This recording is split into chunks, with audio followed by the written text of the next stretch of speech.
The vibes were immaculate. The mic was magic. The tribute was touching.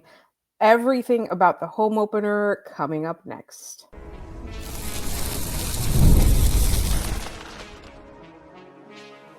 You are Locked On Canadiens, your daily podcast on the Montreal Canadiens. Part of the Locked On Podcast Network, your team every day.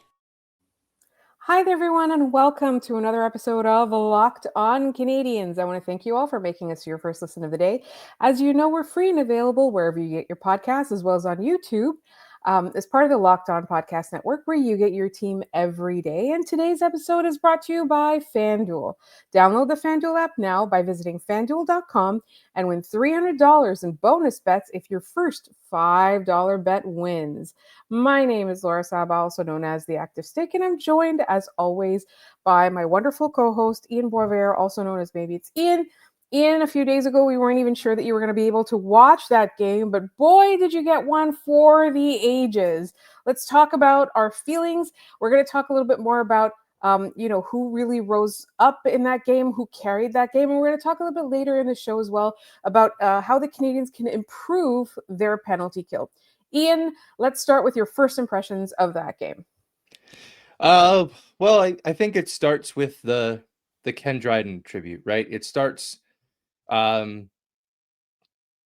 isn't a team in the league that does it like Montreal. It's always a shame when it has to happen for moments like this. You'd rather celebrate players while they're here.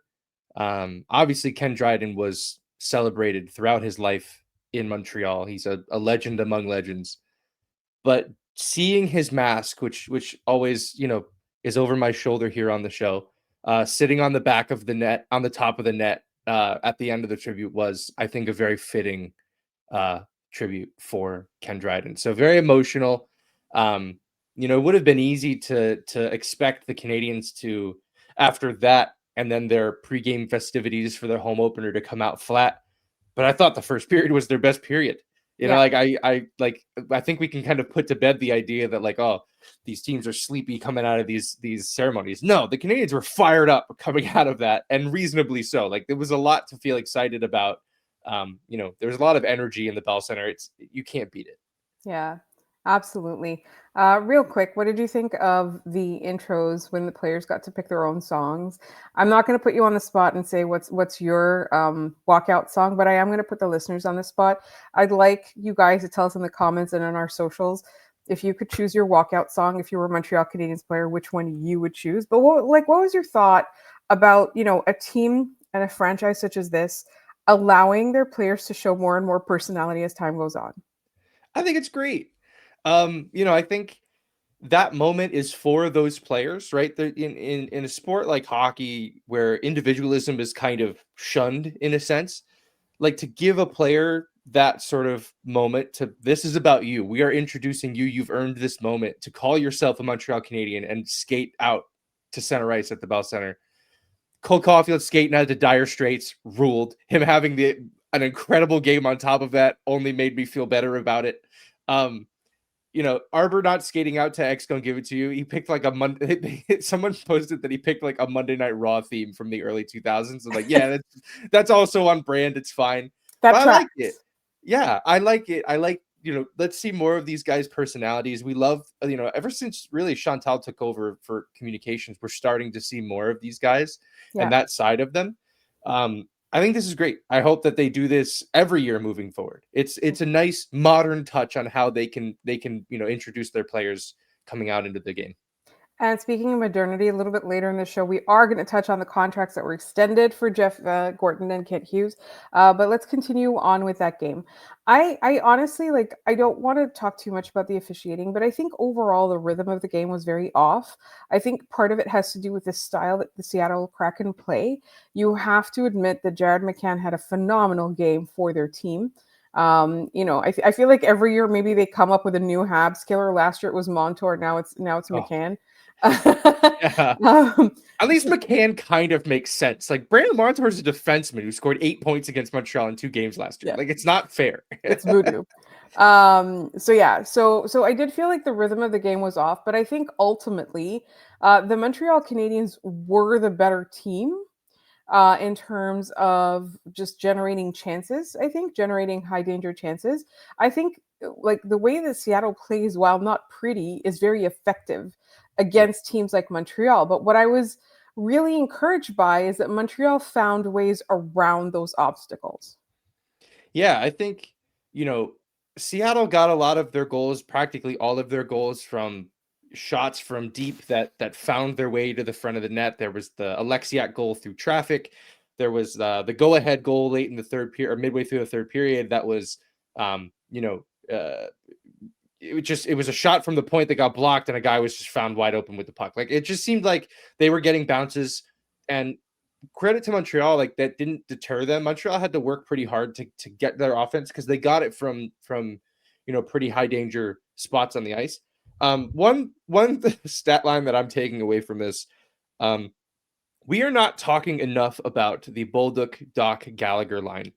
At 5-on-5, they were, let's see, the second most utilized forward line for the Montreal Canadiens. They controlled 91% of the expected goals while they were on the ice. I don't understand how that's even possible. That is a phenomenal line, and again, it just goes to show that whatever line Brendan Gallagher is on has those numbers. That guy has the juice to do these sorts of things. But I think generally speaking, like every line was starting to move a little bit more. I thought the fourth line was good in moments. I thought Jake Evans had a really strong game, kind of pulling his line mates along with him.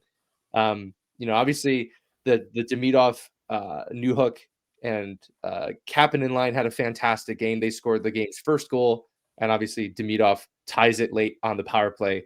We'll talk a little bit more about the offense later on, but I just there's a lot to like from a game like this, even as back and forth as it was. Montreal only trailed for 10 minutes in this game, and they end up getting both points. Yeah, it goes to overtime, but who cares? You gave Seattle a point. That doesn't really matter in the grand scheme. And you're not competing with them for a playoff spot, right? No. It's also, I think, the other thing is that right now you're trying to collect points, but you're also trying to leave some narratives behind, right? And the Canadiens were abysmal against the Seattle Kraken last year. They could not get it done. And so, like, this is just, I feel like in this game, they kind of evened the playing field back up, if that makes sense. Yeah. Right? Yeah, it's true. I don't know what it is about the Kraken. They had a hard time with them last year. They've kind of struggled a little bit since the Kraken have come into the league. Yeah.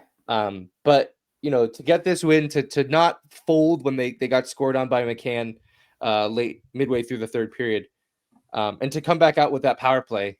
First of all, thank goodness they got that power play. I thought after Blashill's whole stunt on Saturday calling the Canadiens out for diving, I thought they'd never get another call ever again.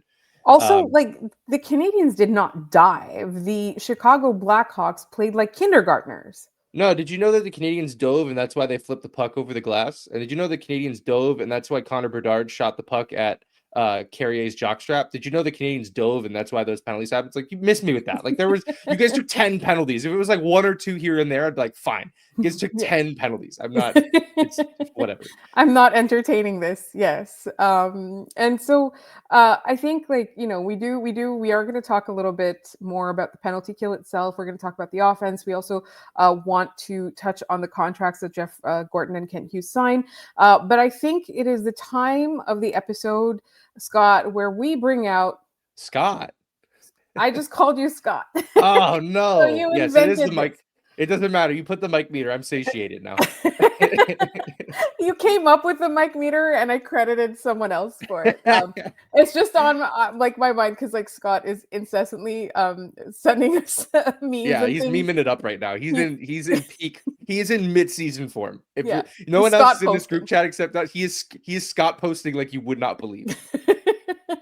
Sorry about that, Ian. All right, that's our mic meter. So if you're new to the show, the mic meter runs from tragic Mike to magic Mike. And so far through 4 games, we can ignore the tragic Mike entirely because it's entirely possible that the mic can stay magic all season long. Ian, go for it. I'm turning the dial to 10 and snapping it off. Like, I don't think Matheson has a habit of falling back into his old ways. There's been no indication of that through the first, 4 games now of the season. Like, he's been so good and so important. Yes. I kind of wonder, like, if the Canadiens are looking at this and going, well, maybe the best player to put with Noah Dobson for the next X number of years is Mike Matheson. Mike Matheson. Which I And he- think, like, over the summer we would have thought was insane, and it still kind of is insane for me to say that out loud, but it's strikingly less insane than it was in August. Like, Yeah. we're at a point now where he's playing so well. Yeah. I don't know what the Canadiens would be without Mike Matheson to this point in the season. Mhm. He's been excellent. Every single shift, I've loved every single minute of it. I also have to love Mike Matheson for repping our entire generation with a killer song for his walkout, Yes. his skate out song. So, like, I'm all in on Mike Matheson right now. And I know it's only been 4 games. I know it's like week 1 of the NHL season.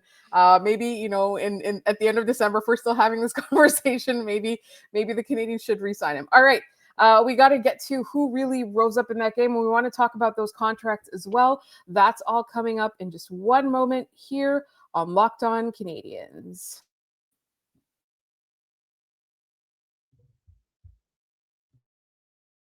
But first, this episode is brought to you by Monarch Money. Most people can't name all their financial accounts or even what they're worth, whether it's 401ks, properties, or investments. And when you don't have the full picture, you can end up leaving money on the table. That's why there's Monarch Money. It's an all-in-one personal finance tool that brings your entire financial life together in one clean, easy-to-use interface on your laptop or on your phone. Monarch is built for people with busy lives like you and me. If you've put off organizing your finances, Monarch is for you. Monarch does the heavy lifting for you. You can link all your accounts in minutes, see clear data visuals, get smart categorization of your spending, and finally feel in control of your money without ever touching a spreadsheet. For me, Monarch really made the difference when it came to incidental day-to-day spending. I found out how much money I was basically setting on fire. And Monarch really was able to show me that categorized spending, and I've been able to rein it in since then so I can meet my financial goals faster. Don't let financial opportunities slip through the cracks.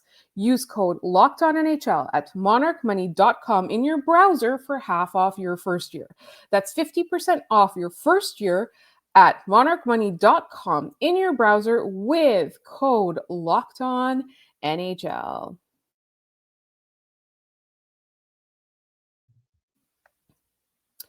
All right, we got so excited about that game. I forgot to put in our little background there that we were going to talk about the Gorton and Hughes contracts. So Jeff Gorton getting himself a promotion, which I think was basically a promotion in name and probably came with a higher salary or a better bonus structure, because he was, for all intents and purposes, president of hockey operations anyway.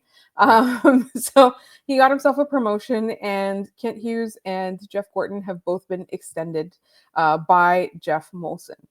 I don't think anybody was surprised by that, but I do think that it has fans feeling a bit reassured. Yeah, and I also like the optics of getting the player done first. Like, getting Lane Hutson's done first is it assures, I think, the fan base that the team knows what's most important here, and it's building that roster. Yes, Kent Hughes and Jeff Gorton are a massive part of that, but at the end of the day, like, it's the guys on the ice doing the work. I did find the promotion to be rather interesting, just in the sense that it kind of eliminates the thought of Gorton leaving for a similar position. Not that I don't think there was ever actually any justification for the rumors of, like, oh, he might be looking elsewhere. I think there was other teams calling and them going, "Nah, you can't have him. It's fine." But now, like, he can't ever, and no matter where he goes, it would be at best a lateral move. And for him to stay in Montreal kind of puts all that to bed, right? It kind of puts it away that the Canadiens are the place that he wants to be, and that the Canadiens recognize that these two are their best chance at winning anything of consequence in the next Yes. few years. I'm very excited to see, like, I don't think that this changes much for them. I think that their goal is still the same. Their process, their plan is still the same, but I think it reassures to us as fans that there's a belief in what they're doing. And it's obvious after a game like we saw on Tuesday, it's obvious that plan makes sense to us and to everybody involved. Yeah. I think for me, the crucial thing there is that if you're any other team, of course you're going to call. right? Of course you're going to inquire. This is the Montreal Canadiens symbolically saying, like, whatever it is that you can give him, we're going to give him more. He's essentially like, there is nobody higher in the hierarchy than him, than the owner, right? Right. So like I think that's a huge message. But at the same time, I like the way, like, that when the press release, like, Jeff Molson's like quotes to the press release, he didn't say, I'm signing these guys because I'm confident they can bring us a cup. He's saying, I'm signing these guys because the work that they've done so far have changed the fortunes of this franchise, right? He's talking about like how he wants to continue on this journey with them. So like he's acknowledging that the work isn't done, right? Like he's acknowledging that he's not expecting them to rest on their laurels. Mind you, that's not what I think that they would do, right? Like I don't think they were in this for the contract extension. I think they're in this for like the chance to bring a Stanley Cup back to Montreal. Yeah, but who doesn't like a promotion? And Yeah, who doesn't like a little security in their job, right? exactly. Especially in the world of managing professional sports. Like Yes. that's not something that you get lightly. You Yeah. have to earn it. And I think they've done everything in their power to earn it. They deserve everything that they've got. Just bring a couple of cups here and we'll be square. We'll be square. Yeah. I think it's also like the appeal is like being able to play with almost unlimited resources, right? Like Jeff Yeah. Molson will spend, and like that's a, like, to me that's an opportunity, right? To build a team, to make your mark, to bring a Stanley Cup back to a market like this, and also just to be able to play with money. Yeah. Just being like, I need to spend on this, and then Jeff Molson's like, all right, will it get results? I'll write the check, right? We're gonna leave that there because we do need to talk about how in this game it was all the guys you needed to score that were doing the scoring, and it's a far cry from years past where they didn't have enough guys like that. They would have one guy like that, right? But Yeah. it's also that, like last year, so much of the offense came from the depth. And then what they've done this year is kind of put that depth up and down the lineup, that scoring touches up and down the lineup. And I think it's like not just really smart by Marty, but it also feels like, and it's hard for me not to compare this start to the season to last year's start to the season. Nobody looks confused. Everybody knows their assignment. Everybody knows what they need to do, right? Like it's such a dramatic departure from what we're used to from this team. Yeah. Yeah. You know, I think back to like the Bergevin era and how when they needed a goal, there was one guy they were looking at. It was Max Pacioretty, right? Like he was the guy that they were looking at, and if he didn't get it done, it was always on him. Well, the offense, it runs through that guy. He's our captain. He didn't score. It's all on him, which was never fair. It was not a fair way to treat that player. They never built a strong offensive team. Now you look at it, and arguably their best line was the one I mentioned in our first segment was Bolduc, Gallagher, and Doc. Yeah. Who, yes, they scored. Doc got a goal that bounced in off his foot, but like that line is not going to score, I don't know, 40 goals across it, right? It's not going to do that. But they keep the pressure on when the top line isn't there, which is something that they haven't been able to do. They've been a one-line team forever. And now you're rolling out this third line that has Newhook, Kapanen, and Demidov on it, and they score the kind of goal that they scored in the first period on Tuesday.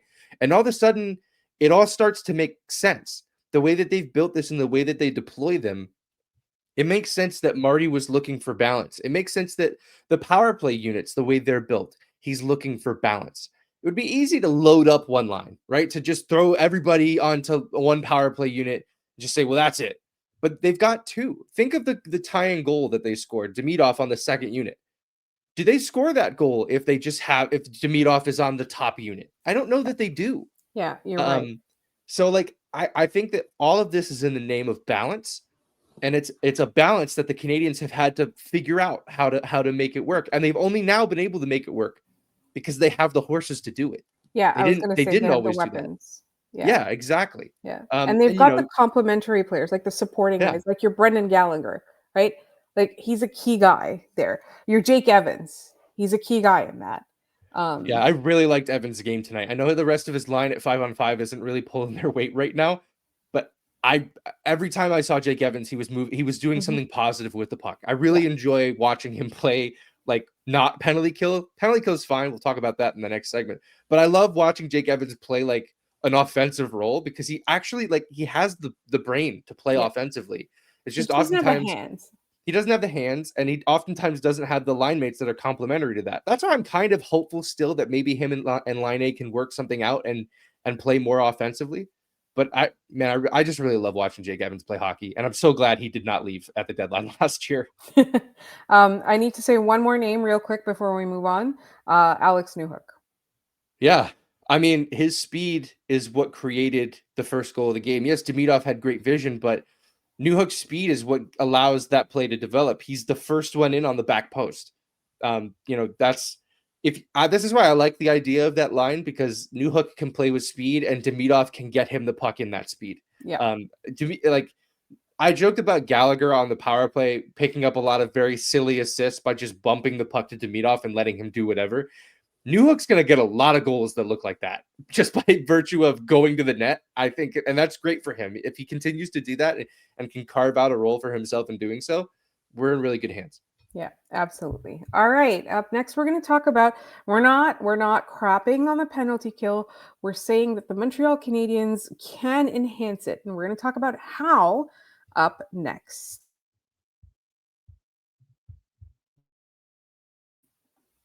This episode is also brought to you by FanDuel. The NFL season is here, and FanDuel has an offer you don't want to miss. Right now, new customers can bet just $5 and get $300 in bonus bets if you win. That's right, pick a bet, put down $5, and if it hits, you'll unlock $300 in bonus bets to use across the app. I love how FanDuel gives me so many ways to play. I've built parlays, tried player props, and even followed the live lines during games. It makes watching football even more exciting when you've got a little something riding on the action. Whether you're a casual fan or love diving into the stats, FanDuel makes the game day experience so much better. So, what are you waiting for? Visit FanDuel.com to download the FanDuel app today and get started.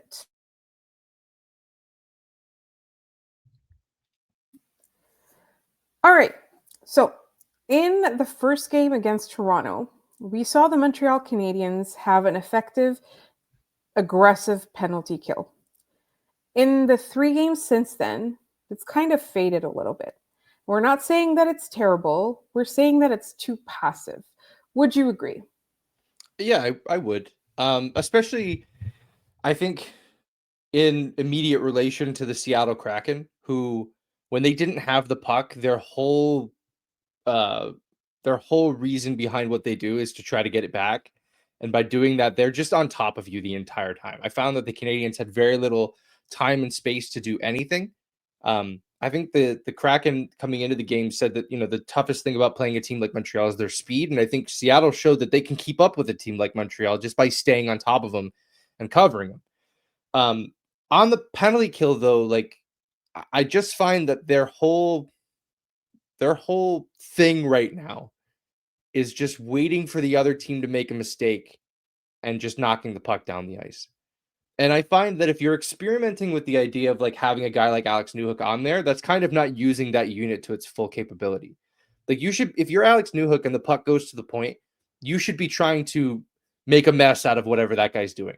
Because odds are, if you're able to just even cause a slight disruption, either you're picking the puck off and going the other way, or someone else on your team is recognizing a guy in a bad situation and jumping up to help you and getting you going on a break the other way. I don't think the penalty kill has been bad by any stretch. They're doing what they can given the unit that we see them play out there. Again, it's a lot. Dvorak's gone, Army is gone, Savard's not there. It's a lot of guys who are new in this situation, like Newhook. I didn't really love a lot of Arbor Xhekaj playing on the penalty kill in this game. So I think it's not beyond repair. It's a mentality shift. And I was talking on Blue Sky with Kay of Game Over fame, and Kay pointed out, they're probably not comfortable doing that, which is entirely correct, right? None of them are particularly comfortable killing penalties, let alone killing them with aggressiveness. But that needs to be part of the evolution of that unit. This is the youngest team in the National Hockey League. There's going to be things that they're still learning how to do on the fly. I think playing an aggressive penalty kill is going to be part of that evolution. I'm excited to see how they get that out of these guys, because I do think, especially with Newhook, the potential there for a counterattack on the penalty kill is huge. And the only way you're doing that is if you're forcing the issue, when you're pressing them and trying to get the puck away from them.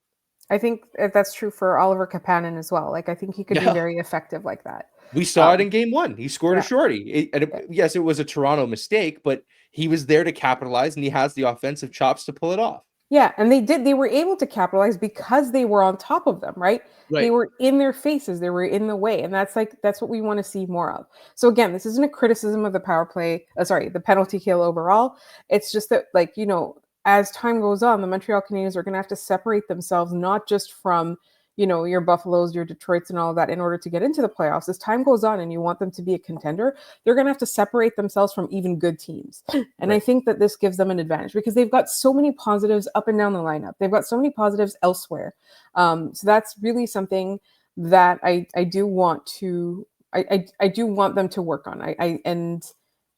I think that it really will give them the edge. Right? It's all about those like little things that you can exploit for big results. Yeah, I agree.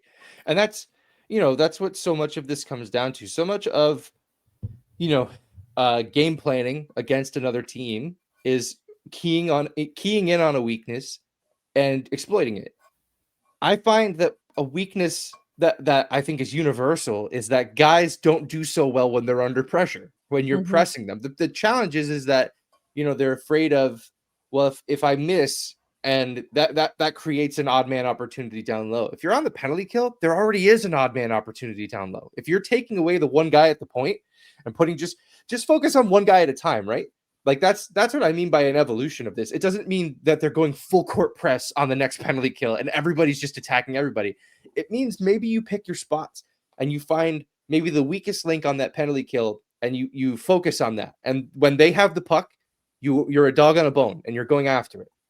You know, it doesn't mean that they wake up the next day and they are trying to score a shorthanded goal every single time they're on the ice. I don't think that's reasonable, nor is it effective. I think that you'll end up getting burned more often than not. But learning to read that guy at the point, learning to understand, you know, when you think he might be in trouble and going after him.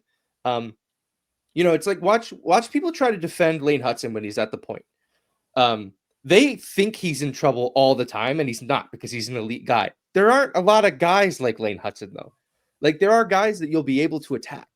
I find that the point is just the easiest to sort of focus in on because if he makes a mistake, it's likely costly because he's the only guy back, and now all of a sudden you have full momentum going the other way. I think I would like to see him just start there. Just start attacking the top of the umbrella and see what comes out of that. See if you can make Newhook comfortable with it. If you can make Kapanen comfortable with it. I think that's a great place to start. Yeah, absolutely. Any more thoughts on the penalty kill, or shall we hit our trivia and get out of here? No more thoughts on the penalty kill, but I do want to pat on the back because I made it through the entire episode without talking about how much I hate 3-on-3 overtime. And that game, that overtime, was the absolute perfect example of why 3-on-3 overtime is complete garbage. And yes, the Canadiens won. Caulfield scored a really cool goal. It was so bad. It was so bad just watching them skate around and not try to do anything and just don't make a mistake. Nobody make a mistake. That would be really bad. Get rid of it. Power plays in overtime. We need to be done with this. I'm over it. Yes, absolutely. All right. So yesterday's trivia question was based on Zach Bodic. He was the most recent Montreal Canadien to score a goal in each of his first 3 games in a Montreal Canadiens uniform. We asked who the last guy to do that was. Scott, I called you Scott again. Man, Ian, do you remember the answer? Scott wasn't even here when there was trivia. It was Yannick Perreault back in 2001 was the last time that this happened. That's a guy right there. That is an absolute guy. So as always, Super Rain got that correct. And we also had an Instagram entry, and that was from Terry C., who also got that right. And Randy Hansen, who we hadn't heard from in a while, and we're starting to worry. Randy Hansen also got that correct. It's so good to hear from you, good friend of the show. And Ian, if you didn't have a trivia question already, I did have one from one of our listeners that I wanted to use, unless you have one that you feel strongly I had about. one, but let's do that one. Okay, so this one comes from, again, like he's going to be like our trivia superstar, Super Rain. Yeah. Trivia question. Which former Habs player born in the same city as Oliver Kapanen, has the most points as a Hab? So that is the trivia question. So please, if you know the answer, or if you want to take a shot, if you want to guess, and also don't forget, we asked what your walkout songs would be. If you were a Montreal Canadian, you can send us those answers. You can either leave them in the YouTube comments, or you can send them to us. You can send them to us at Gmail, lockedoncanadians@gmail.com. You can also find us on TikTok at Locked On Canadians. You can find us on Blue Sky at Locked On Canadians, and you can find us on Instagram at Locked On Canadians. And you can give us your trivia answers there, or also your walkout songs. And we really, really, really want to hear from you. In the meantime, make sure you're subscribed to this podcast wherever you get your podcasts, as well as on YouTube. This team is really exciting, and we're going to be covering it the whole ride. So please, please, please join us. Tell your friends. And you can find us on social media. You can find me at The Active Stick. You can find Ian at Maybe It's Ian. And we want to thank you all so much for listening. We will be back tomorrow.